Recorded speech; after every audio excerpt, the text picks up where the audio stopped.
dot optimism, dot poly, dot arbitrum, dot rb, dot, a whole bunch of things like that, dot phantom.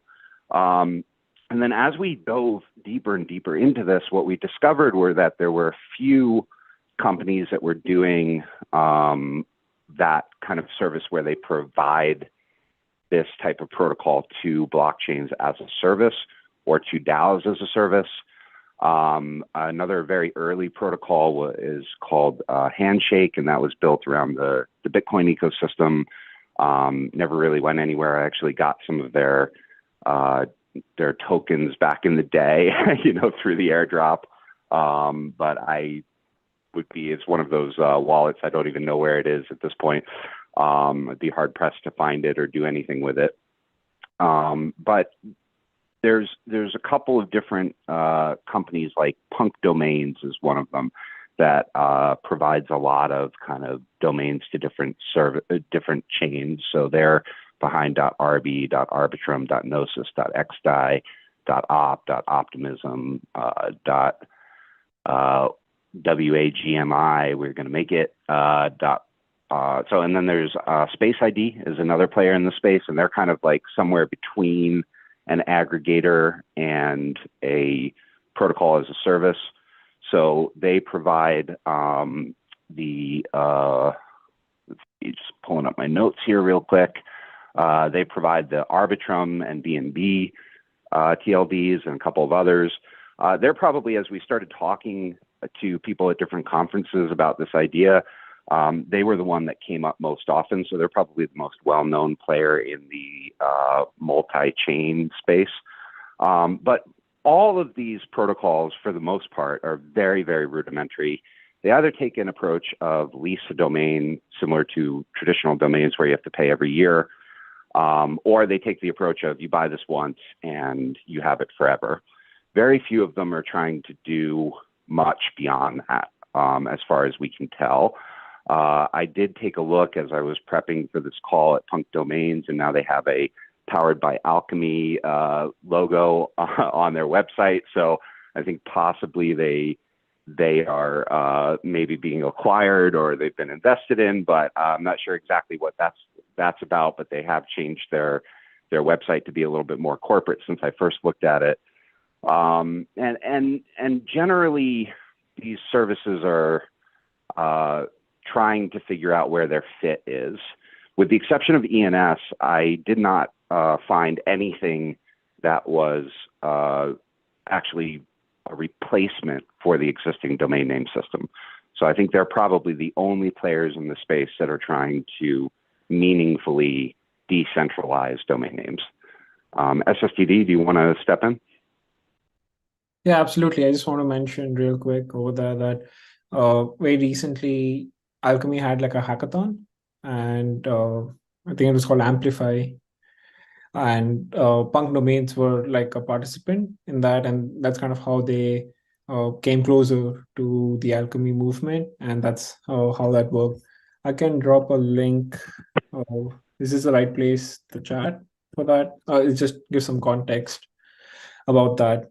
And yeah, along with the fact that there exists a few players in the space, there also exists, like TLDs that are in testnet that most likely also have kind of these identifier providers. So it's not just the chains that are already, have a large set of transactions happening, or different sets of use cases, but even testnets. And it's my understanding as well that more often than not, any chain as of now would consider this to be like a given for the chain, like as a first citizen or an offering right out of the gate. So we have kind of reached this point in the cycle where, like an identity provider or something as simple as an ENS record, or rather the NS record in this case, is something to be expected in this space.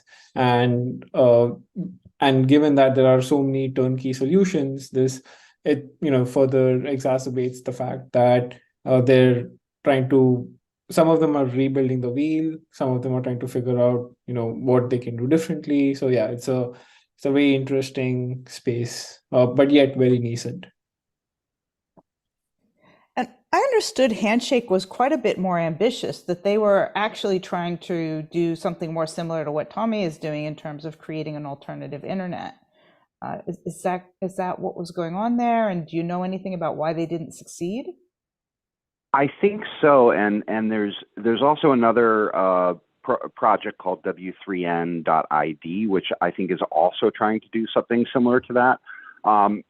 I imagine that the reason that these protocols are not succeeding, or these chains as an alternative internet or as a DNS system are not succeeding, is because of economies of scale, right?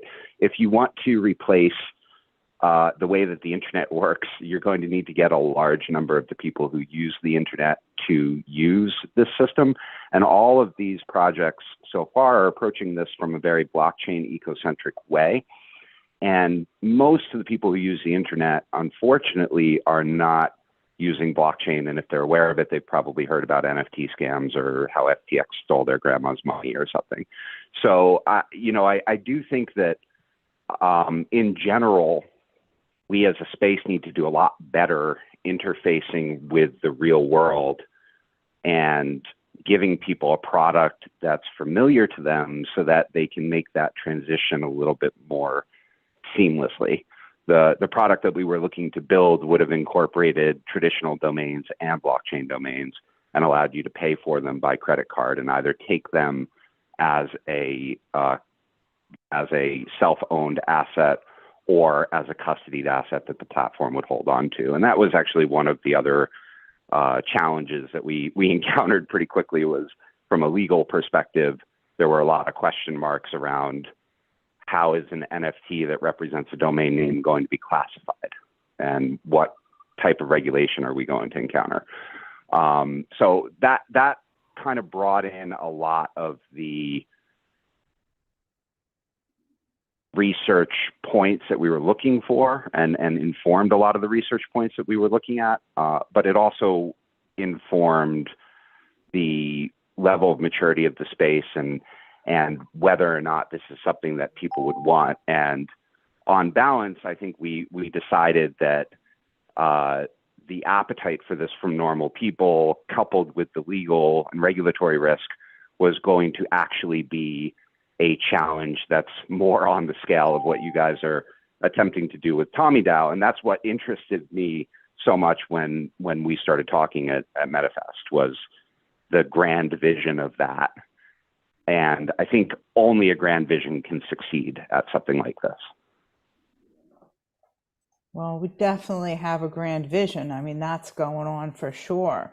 I'm definitely curious about what you found out about and I'm sure the other people at Tommy will, maybe I don't care as much, but certainly the Tommy team would be curious to find out, what did you find out about a DNS that is managed by a URL, by an NFT, a URL that is managed by a NFT, because Tommy has already released those out into the world, and they have the auction open right now, and you can buy an NFT that right now you can't buy the URL, but you can buy an NFT that gives you the domain rights to sell that domain name. And ultimately that will become an NFT that is the domain rights. And so what did you find out about the legal definitions of such a thing?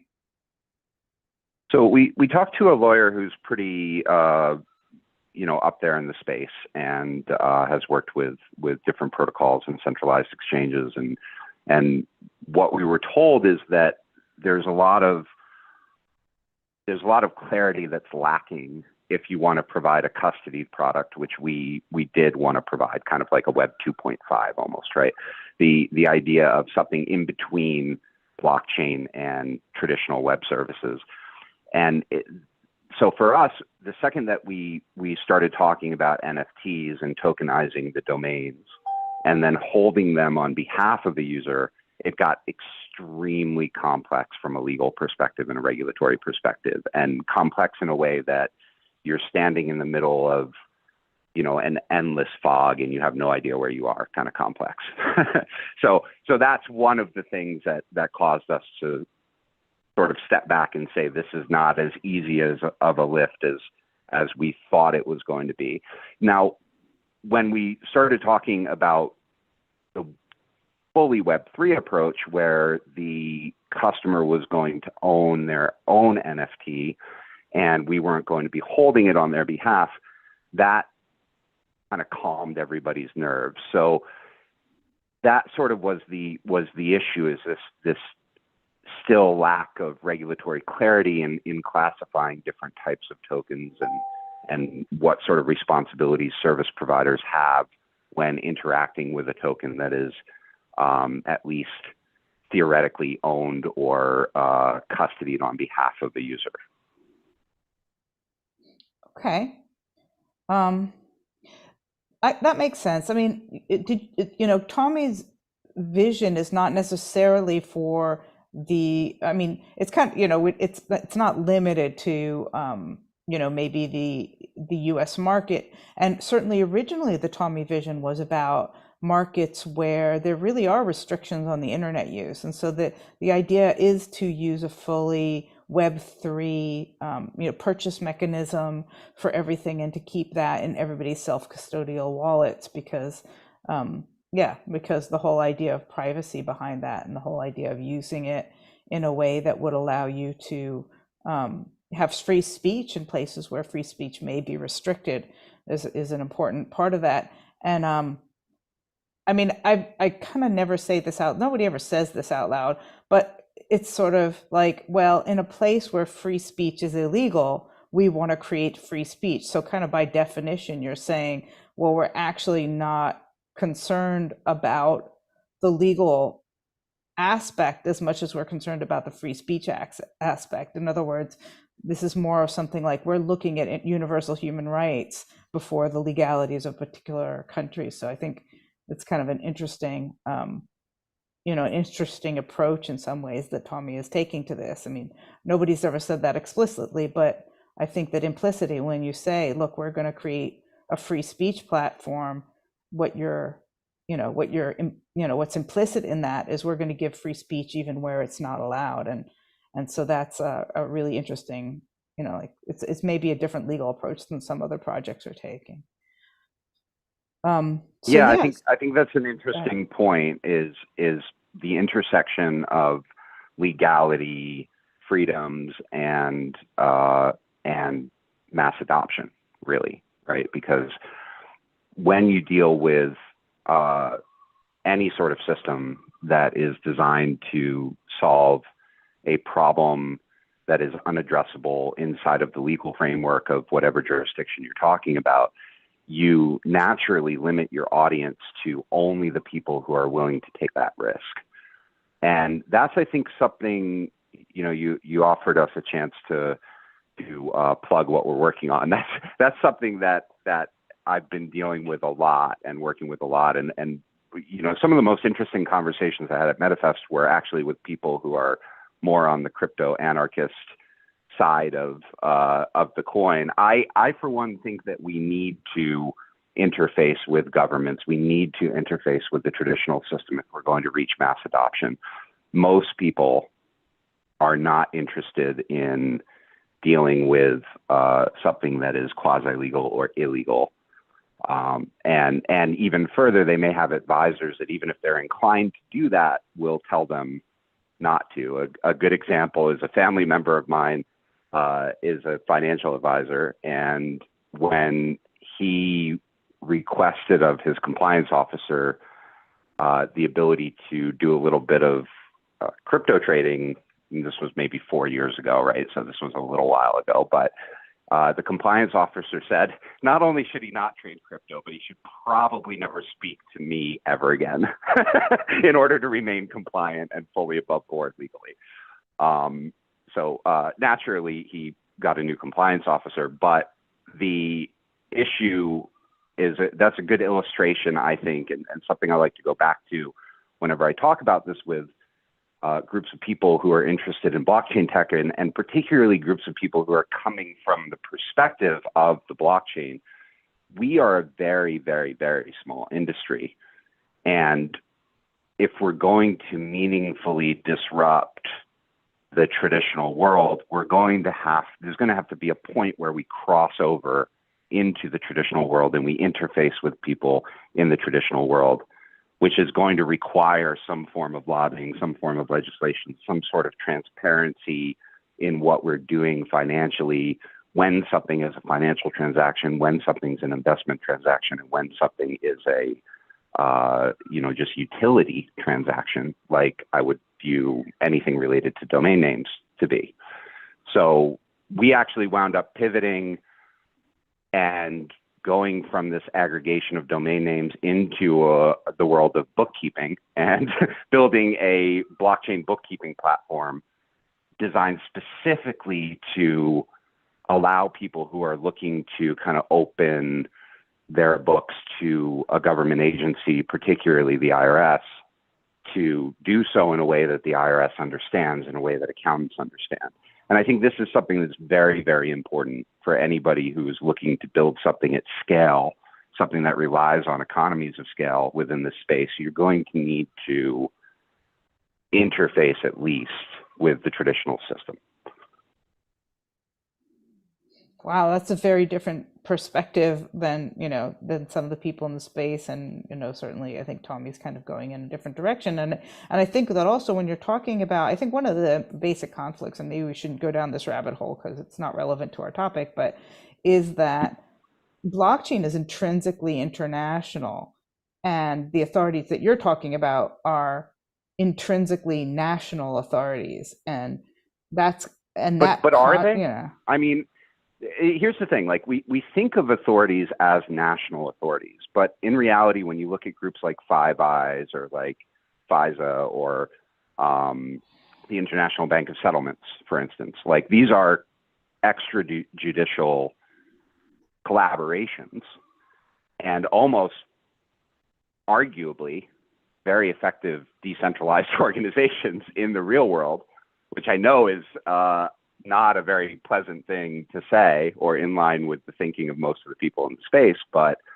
when we look at the traditional world at a regulatory level that goes beyond the local jurisdictions, it's almost all a collaboration between groups of powers, G7, whatever you're looking at, whatever area you're looking at.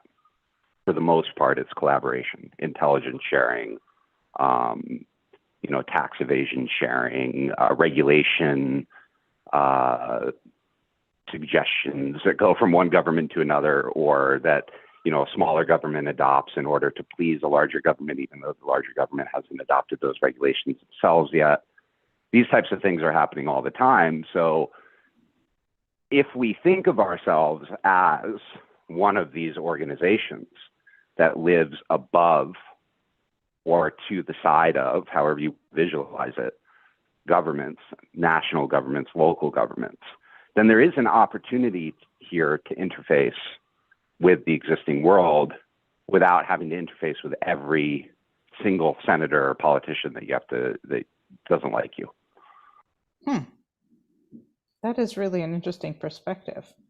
So maybe let's go back to the world of let's go back to the world. Yeah, it's like whenever you talk about stuff, there's always things. I'm gonna pause.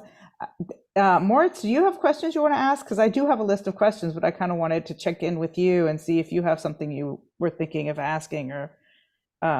Not really a question at this point, but I just put into the chat a link to a website by Fleek, which is a sort of distributed or decentralized hosting provider. I actually run my own website on their infrastructure, and they do integrate with a bunch of these kind of protocols. I don't know whether they do Handshake. They do have DNS names, so you can actually host your website using your DNS name.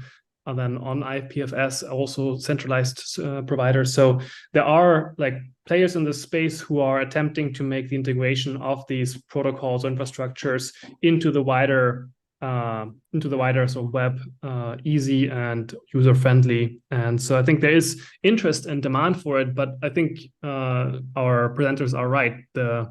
the aggregate demand isn't anywhere near what it would need to be for this to be an attractive business to invest serious resource into, or to really build around, especially since it's mostly still marketed to people on the logical basis rather than a benefit basis. So yeah, and Fleek is actually very cool. It's kind of like Netlify for the blockchain ecosystem, you know, continuous and automatic deployments, and right. It's one of those organizations that does do a very good job of bridging between traditional systems like GitHub and blockchain systems like IPFS and ENS, and regular domain name systems as well. So great example. That's really interesting, because what you're saying is that these kinds of, right now what we're seeing is more hybrid approaches that aren't necessarily trying to replace it. It's interesting because in Moritz is part of the Holochain ecosystem, and we, you know, yesterday, what we were talking about Monday was a bunch of people who are looking at actually completely separate systems like Holochain, but there's also an integration there, so they're not trying to do it all in one bite. And you would talk more about this grand vision and how Tommy is much more going towards the grand vision, and like, yeah, where it's a different theory of change, like rather than a gradual transition, sort of more of a parallel. It's more of technology. The technology industry tends to bias towards like, yeah, create a system to replace the old one rather than integrate with the old one. And so it's interesting that what you guys are both noting is that actually the successful attempts to date have been things that have respected what's already been built in Web 2 and created more of a bridge than a substitute. And that absolutely doesn't mean that in countries where you can't gain any form of freedom, we can all think of several off the top of our head, that we shouldn't bypass those entities, right? Those entities are entities that need to be bypassed for any sort of freedom or any sort of interaction with the traditional world. But that bridge is also very important to get the people who are already using traditional systems to be aware of this system and to have an interface between the two. Yeah. I think it's really interesting also for Tommy. I mean, again, this is less for the DAO than for Tommy itself, to think about how does that, you know, like what is the right level of bridging versus being a silo. And it's going to be different depending on your use cases and depending on your users and, you know, all that. But it's definitely something that, yeah, it's an interesting thing to think through. So yeah, so what are some of the, you know, like what when you did this research, like what did you find were, you know, it sounds like a lot of the systems you're looking at were proprietary for a particular layer 1 or even for a particular layer 2. And what do you think are the barriers to adoption of those alternative DNS systems? Like, how big is it a barrier to have like a separate wallet, or, you know, what did you find?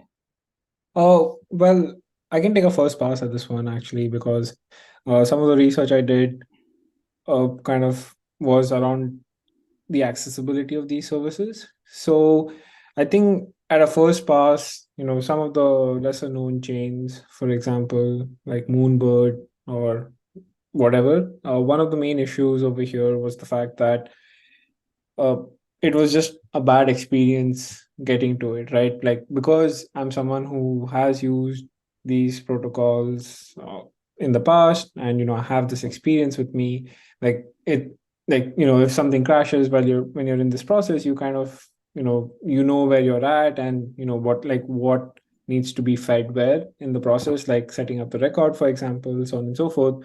But I think a lot of these tools, especially on some of the lesser known chains, I think they have the same pitfall as, you know, blockchain in general at the moment, where there isn't any care given into what the user experience of doing that is, right?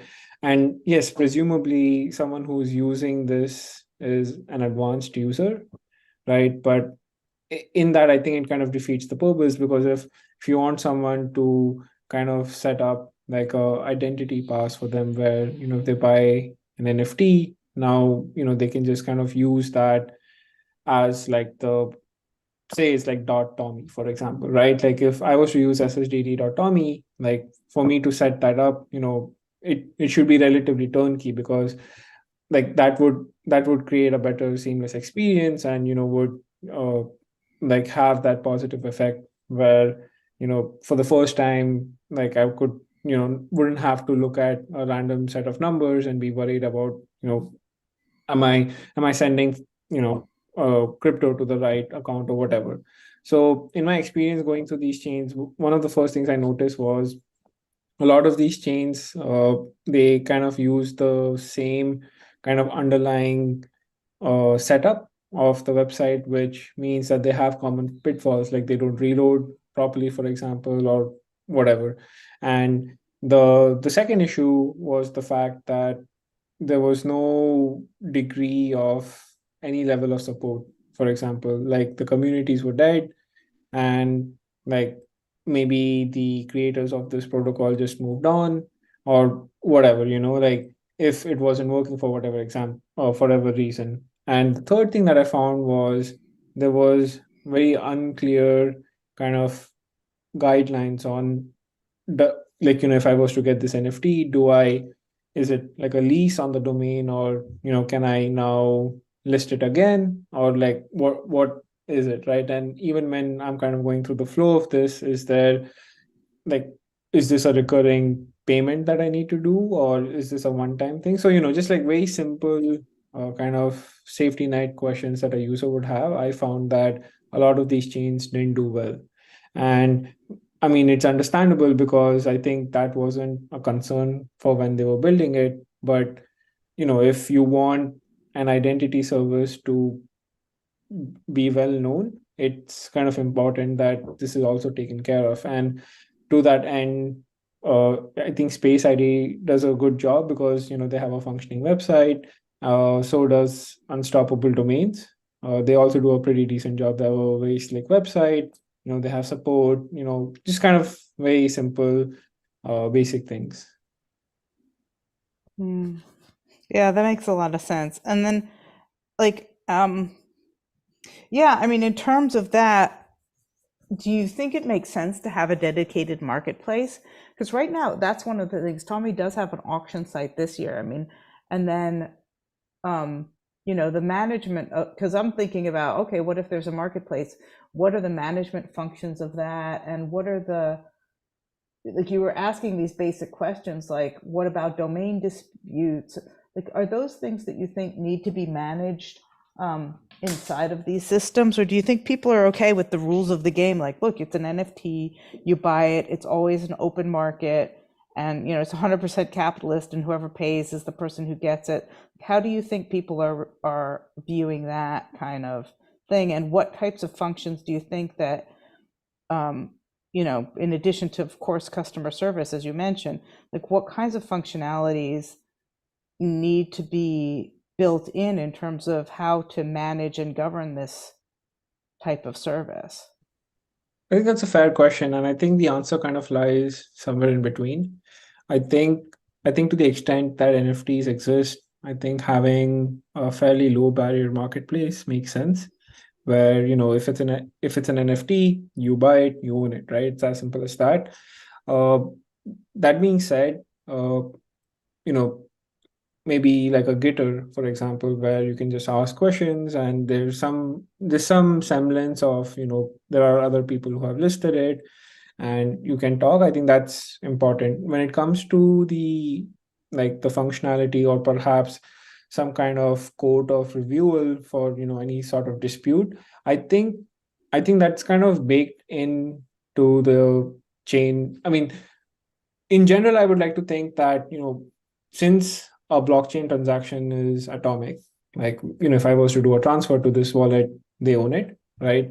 So I think that to me is like a very good indication of the fact that if someone has an issue with the fact that I bought their domain, then or like what is the definition of, like what do they mean by I bought their domain, right? Like, did I front run it? Did I put like, did my transaction get in? If that's the case, then that's just kind of like how it goes in the blockchain world.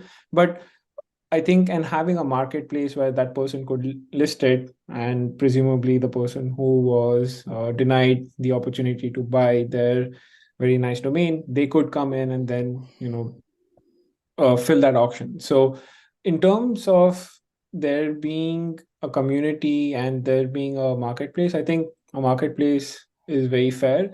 But I think one of the tenets of this should be that it should be as easy for someone to just come in and buy a bunch of domains and do whatever they want with it. And like as long as there's clear guidelines, it should be like more of a sandboxed environment where people can do what they want. I'm more in that camp for sure. The traditional domain system does actually have an answer to this as well, in that when you purchase, or I guess it's really more of a lease, a domain name, it's defaultly locked, and usually within a certain period of time of when you register it or renew it, you can't transfer it on most platforms. And then to transfer it, you need to go through a process of logging into your account, finding out where the unlock system is, unlocking it specifically, and then when somebody attempts to transfer it, there's like a multi-step approval process that involves the current owner of the domain or leaser of the domain and the new person who's going to take over the domain. So everybody has to sort of agree. And I think that most of the time that you hear about a centralized organization stepping in and taking a domain away from somebody and handing it off to somebody else, it's usually in a negative context, right? Somebody stole my domain, or some government didn't like what I was hosting and they sent a legal notice to the provider of the domain to confiscate it, something of that nature. And so those types of problems, I think blockchain is uniquely suited to address and prevent. Yeah, I think that's right.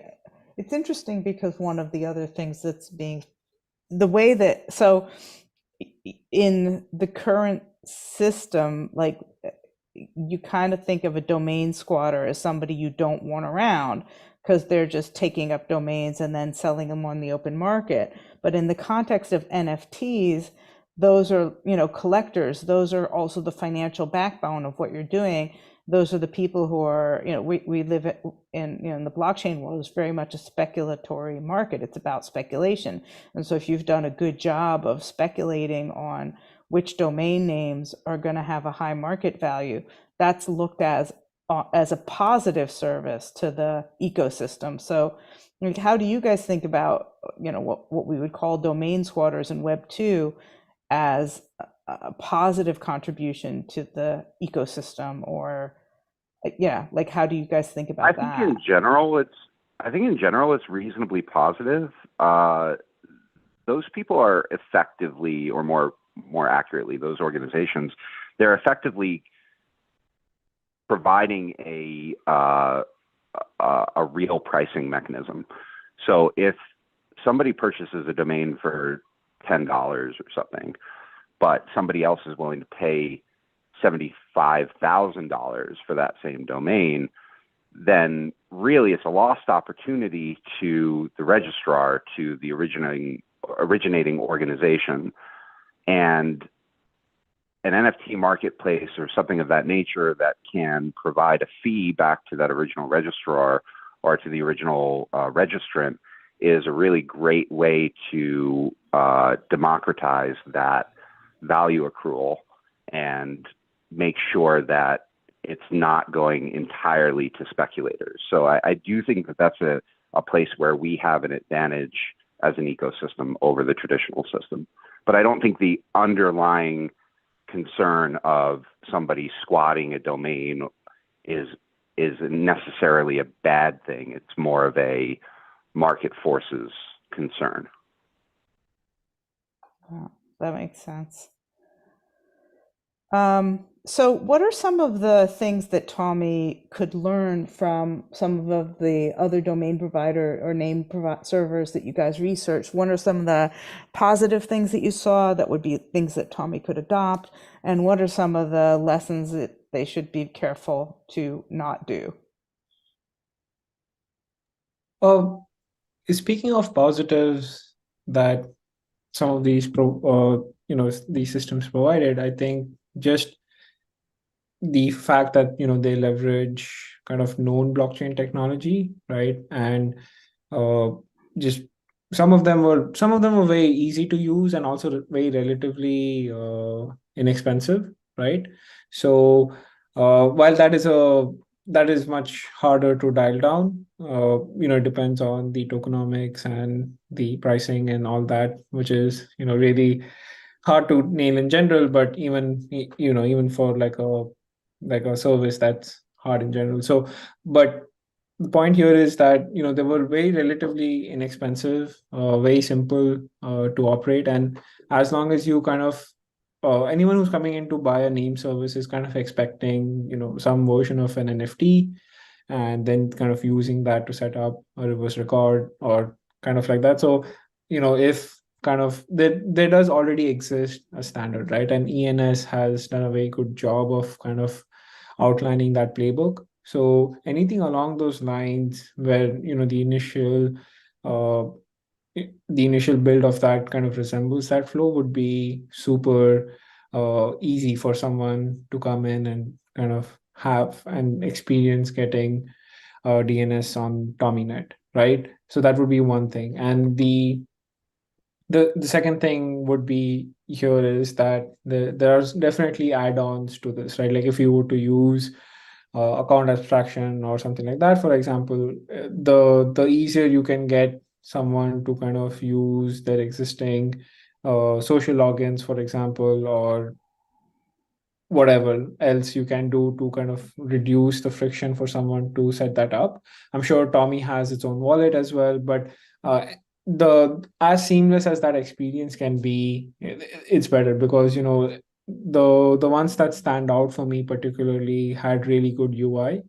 And like it's funny because as a technical person I know that UI is just like a nice wrapper, but as a user of these platforms, it's something that really makes a difference to me personally. So I think these are few things in a positive sense that can be emulated. I think one of the bad things that are possible pitfalls to avoid are just like straight up the website isn't working, for example, or someone wants to uh, someone has a question, for example, the Discord link in the website doesn't work. So really simple things, like it's very hard to mess up uh, a simple kind of service platform. But I have seen these places do that, which just goes to show that the amount of care that was put into this wasn't much. But I would imagine that that's not the case with Tommy. Here they would, like, of course you guys would have like a working Discord link and so on and so forth. So there's really not much in terms of what can go wrong. Now, one of the what could be weird is, for example, where the system doesn't work, as in it wasn't tested, where if someone was to buy, I don't know, 5 domains at one point, and it doesn't show up in their wallet, and you can only mint one. So if there's any kind of like nuance in the fact that whether it comes to batch minting of NFTs, or someone can't buy more than two in a wallet, for example, right out of the gate, some of them had these kind of rules, it should be communicated super clearly. So I think these are like some of the main first principles to keep in mind. The other thing I'd say, go ahead, related to that is that in WebQ we have a lot of processes that are designed to make sure the customer is getting ever increasing value out of a platform. With many of these domain name providers, they're really just providing that baseline service of I can register, I can buy this NFT, and then it's mine. But they're not doing a lot around notifying somebody that somebody would like to purchase their domain, or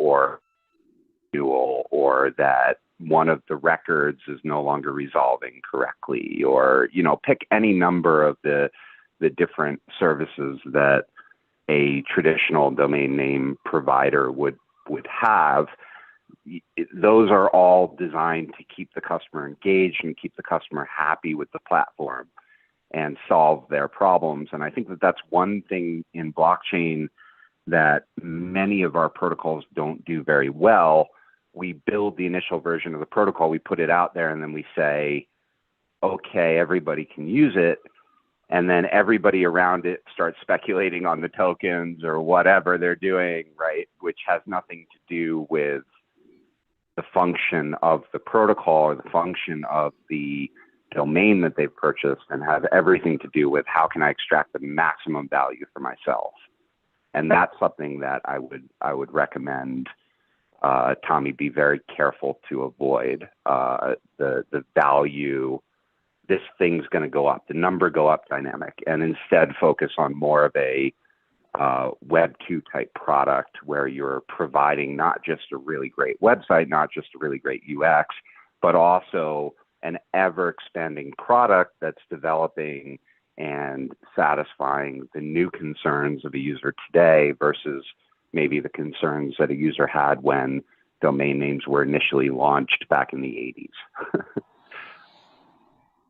I mean, I think it's you know, it's very, I always tell, because I came into this through writing white papers, and I always tell people who are thinking about launching a token, like, you know, in addition to running your business, which is already hard, you're going to have to deal with token price and speculation and all that stuff.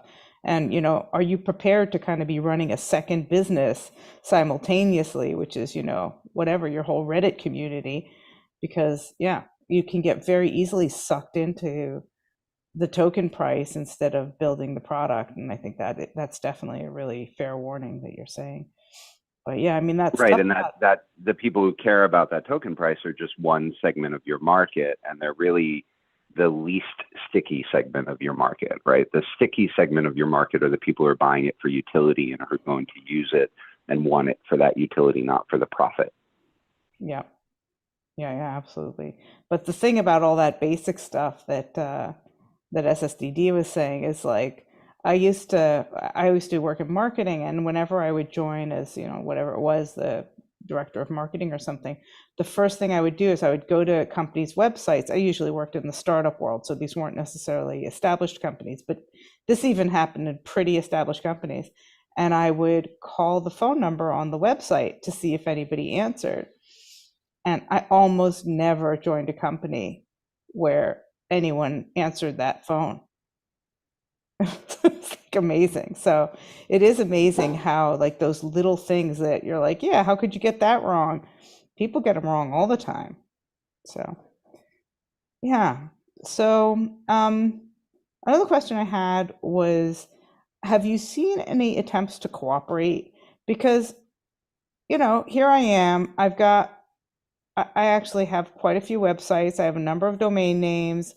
I've got an ENS address. I got more than one ENS address. I've got, you know, whatever else. And, like, every time I turn around, there's no, like, it's all a completely separate system, right? I never have the opportunity to say to somebody, hey, I've already got this, you know, or they never come to me and ask me, hey, we know you've got whatever it is, graysdow.ens. Would you like that on our system? Like, have you seen any attempts for real collaboration, unified names, any of that kind of thing? I think at this stage, people are still trying to capture the market, and it's unfortunate because I do hear what you're saying. I think a lot of protocols, whether we're talking about domain names or DeFi or anything else, they're collaborative to the extent that it expands their own product, but they are also trying to build, in some ways, a walled garden where they are capturing the entirety of the market. It's antithetical in some ways to the way that the internet developed. You know, Gopher is not a thing anymore for a reason. Most people don't even know what it is. Exactly. But you probably do, right, Grace? I remember it. I can't remember what it was, but I do. Exactly. So you can remember you there was something called that. Yeah, but there was, like, it was kind of like an AOL alternate protocol, an alternate version of the internet, right? But it was a walled garden, and it was trying to capture everything inside of it. And eventually the truly decentralized system won out. And decentralization isn't just about, can anyone access it? It's also about, are you restricting them in some sort? you, you know, providing something that is by nature collaborative with other products? Are you providing a single marketplace, which is the only marketplace where these NFTs can trade, or are you actively encouraging every user to create marketplaces on all of, create the listing on all of the marketplaces where NFTs can trade? And certainly when you look at the traditional domain system, if I'm going to list a domain for sale, I don't just list it on Cedo or on, you know, Dan or on Namecheap. I probably am going to list it on all of them. Right. So mostly we've been talking about these things in sort of a very centralized way. Like there's a company and it's running the website and it's running, you know, the you know, whatever it is, the customer support or the name service and everything like that. But in this case, we're trying to look at what would be the proper role of decentralized governance on top of one of these things. And I'm getting curious about your take around that.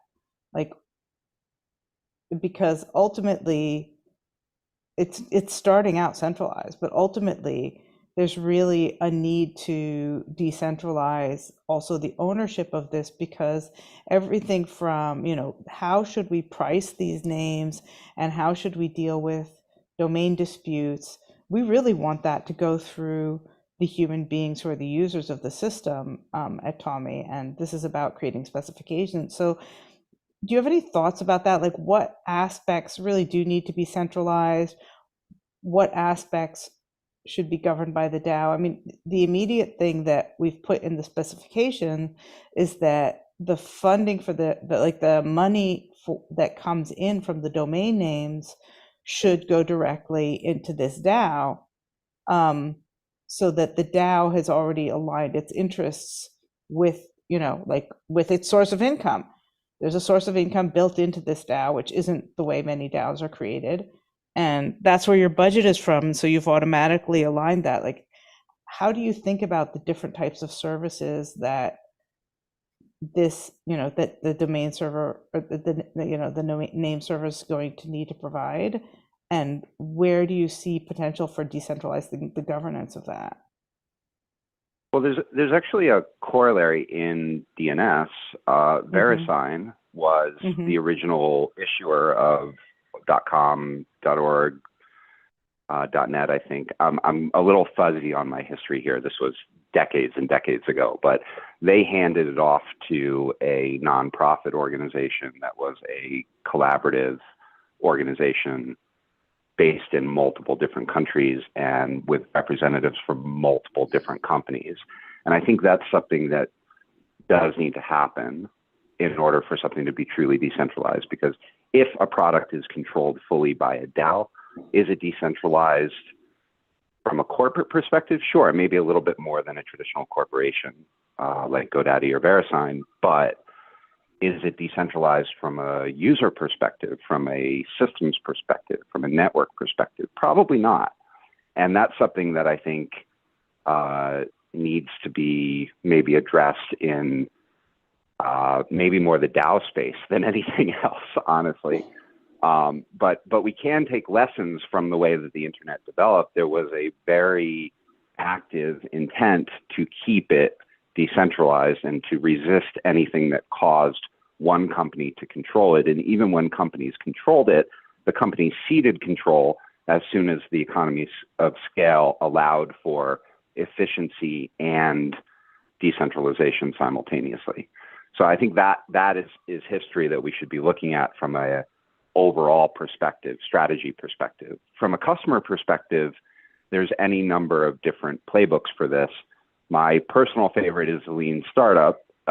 You are actively looking for validated learning rather than just building monolithic products and features that you think your customers are going to want. You're actively measuring what your customers are using and running experiments constantly throughout the course of your product lifecycle to determine what's valuable to your customer and what isn't.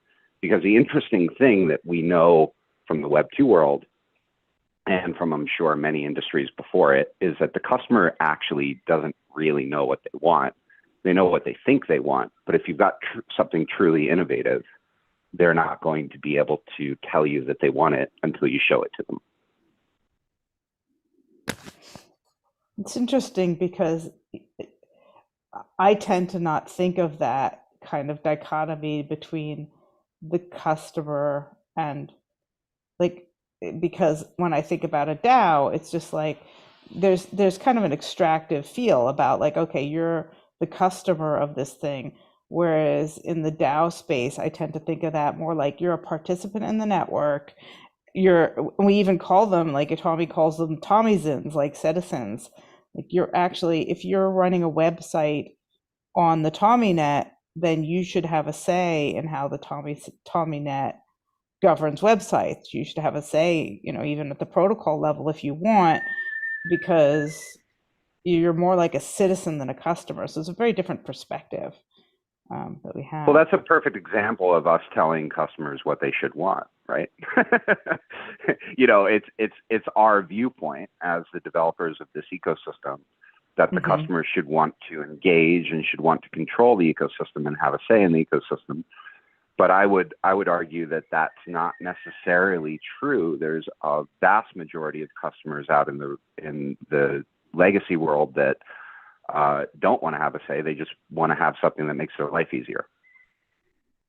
And so I think there's a need to provide both and. As soon as you want to have a say, you can. But if you don't want to have a say, you don't need to participate. Yeah, I think the right to participate is the same as the right to not participate as far as I'm concerned. And I think that's also one of the reasons why we're having these talks. And I see we're at the top of the hour, so we may wrap up. But is that what we're trying to create is a group of people who are interested in taking part in the DAO, at least that aspect of it, because that's an important part of Tommy. And it is very interesting to think about that the people who might want to be interested in taking part of the DAO, they're not necessarily people who need to use Tommy for e-commerce. Although, at some point you might say, listen, if you're going to participate in the DAO, you need to at least own a domain name on TommyNet and, be using it for something. It might be interesting to think about what does that mean and how do you want to create whatever it is, citizenship requirements or participation requirements in a DAO. But I think that might be a conversation for another group of people. So yeah. So is there anything you guys would want to add to kind of wrap up, or anything I haven't covered that you think is important? I think the one question here would be like, where do you like, what's the priority for Tommy when it comes to identity services? Like, where does it envision it going? Like 10,000 feet view, for example. Yeah, this is a bit different question, but and I might not be the right person, but what I saw that they're working on in the DAO is they're actually working on a self-sovereign identity specification. And my understanding is that the Tommy wallet is going to combine Web 2, I don't know if they're called Web 2, but the verifiable credential standards and the DID standards that are part of the self-sovereign identity group's definition. And so that you'll have a crypto wallet that will also have certification. And this is something I'm working on with the DAO as well. Like in terms of identity, I'm not sure I'm answering the question you're asking, because identity might mean different things. But in terms of identity, that you would have the ability to identify yourself as in terms of the functionality that you're using on the Tommy network. So for example, I might want to give you guys a POAP for being in this conversation, right? And you might never own a Tommy token, but you would have a POAP or a verifiable credential, which I had issued at this, today, saying you participated in this conversation or you were a guest speaker. And I might issue a credential for the people who listened in and say, oh, these people listened in on YouTube. And then I would know that anybody who had been a participant or a listener, that they would have certain background. And so that when I was looking for later on somebody who wanted to participate in the DAO functionalities, I'd be like, oh yeah, this person, maybe the two of you don't hold Tommy tokens, but you were one of our guest speakers. And so maybe it would be appropriate to ask you to participate in something else. So you'd be able to have this kind of participation thing. And the same thing as we were talking about before, if you were somebody who had bought domain names, of course you would have Tommy tokens and sold those domain names. So you are a domain, whatever you want to call that, buyer and seller. You might never make your own website, but you're an important part of our ecosystem. And so we would want your opinion on different things. So we're looking at this, and we're looking at the way that those credentials would be verified as like momentary. Like you wouldn't have to necessarily even have a long-term login. It's just like, oh, if you want to participate in this way, when you come to the whatever service or website or DAO, you verify your qualifications to be there, and that wouldn't necessarily be persistent. You just, once you were finished with the action you wanted to take, you'd unlock your wallet and it wouldn't have to remember anything about you. I'm not sure if that answers your question or if that's a different different definition of identity than you were asking about. No, it does. I mean, like as it reads to me, like, yeah, this was very cogently put, because it kind of touched upon what the follow-up question would have been, as to like how that integrates into the wider system. So yeah, this was very insightful. Thank you. Yeah, I mean, I was, when I first talked to them, already the DAO Owl had said they understood that identity is a really important part of a DAO, because you need to know not necessarily somebody's name, but what their participation orientation is and what their role is in the ecosystem, to understand what their rights might be in terms of which proposals they're qualified to submit or which proposals they're qualified to vote on. So yeah, we're looking on a more complex system in terms of understanding the participants in the ecosystem. For sure. Yeah. I mean, identity on a whole is such a interesting topic because it touches a lot of surfaces, right? The DAO level, the intrinsic motivational level, right? And there are many ways to encapsulate that. So yeah, very interesting ways of thinking about it. Yeah, I mean, that leads really. Sorry, go ahead, Grace. Go ahead. Yeah, I mean, I personally just think you can't have a democracy unless you have some identity. I mean, how do you know? Right. Yeah, what I was going to say is that leads really nicely into the thing that I would caution against, which is collapsing too many fundamental principles in on one core product.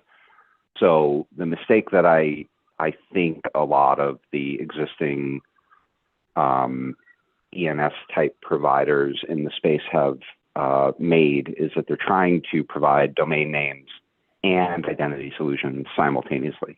And the two are actually kind of different concerns. I don't know how many domain names you own, but I don't know how many domain names I own either. I have 3 different services and, dozens and dozens, but I'm one person.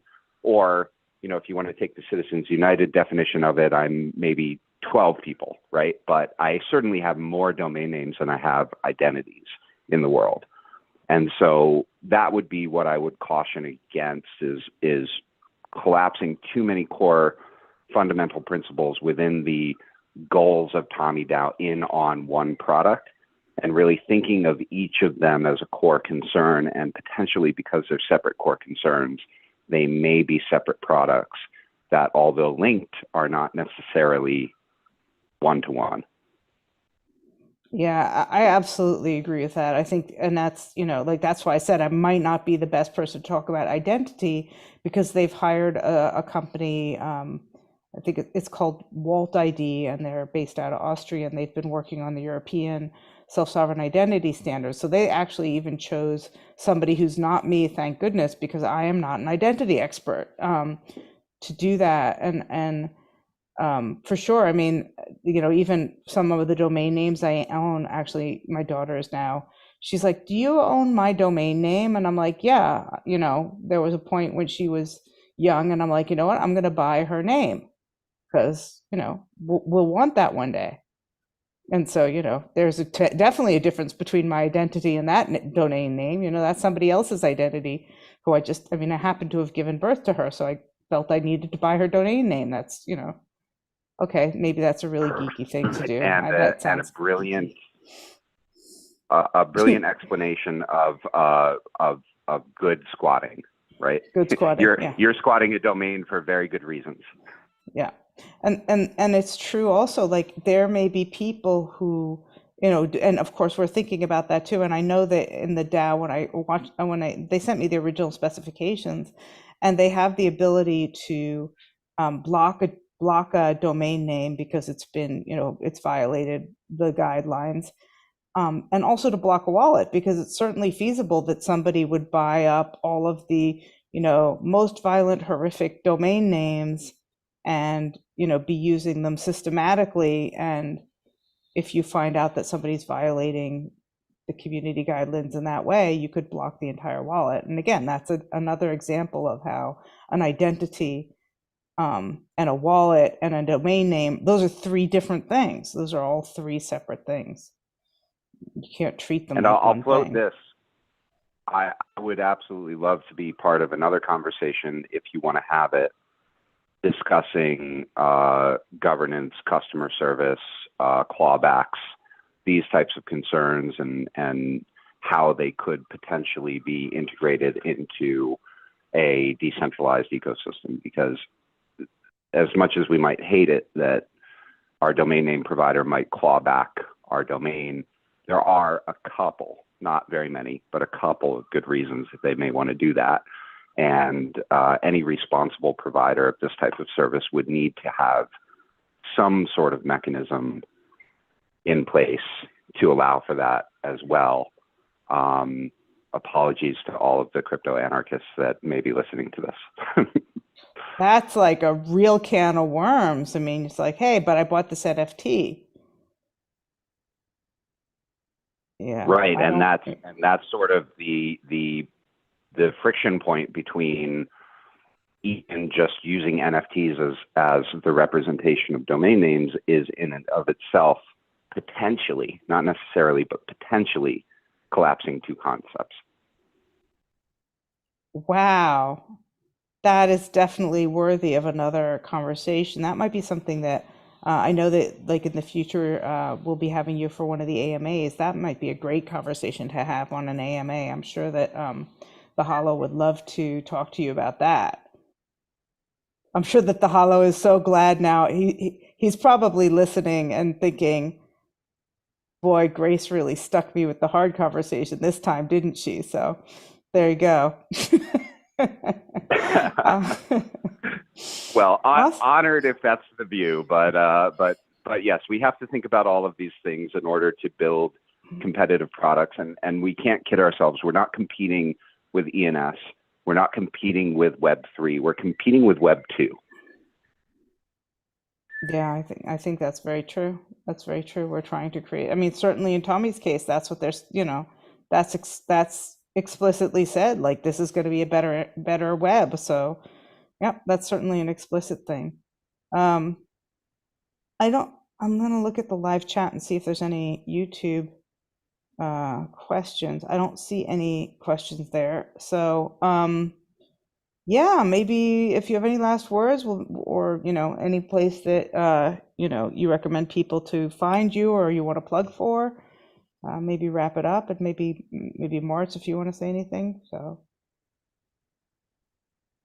anybody have something? Well, where to find additional work that you've done, whether is the research is out there available or whether you're publishing in any form. That would be very interesting. Yeah, I'm not really a researcher personally by trade. I'm more of an entrepreneur. Obviously, you can hear in my answers to some of these questions. I was in Web 2 for a couple decades before I got into Web 3. So, I'm very excited to continue the conversation and engage the AMA. I really want to thank you, Grace, for hosting this and for being a stand for it actually happening. I know we had a couple of challenges in the scheduling and in actually making it all work, but I had a great time, and I'm really glad we had the opportunity. I'm really glad somebody did the research that wasn't me and could just come on here and tell us all about it and save us the time of having to duplicate that. You know, like, it's definitely one of those things. It's so easy to find yourself in the position of duplicating work just because you don't know it's already been done. So it was kind of miraculous that I got to meet you and that you were able to share this with us. So thank you so much.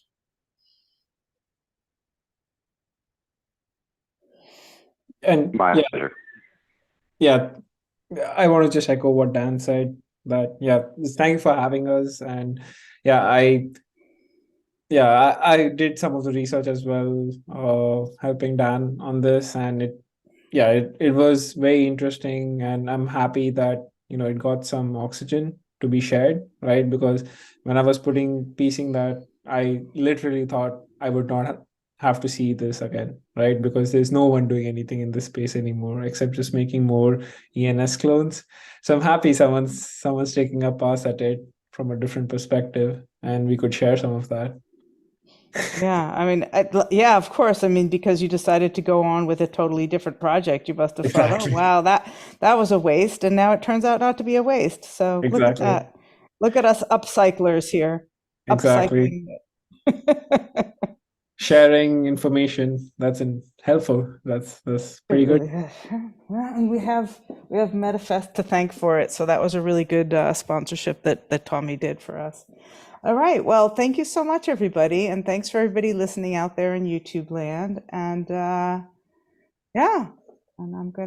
I will stop the sharing.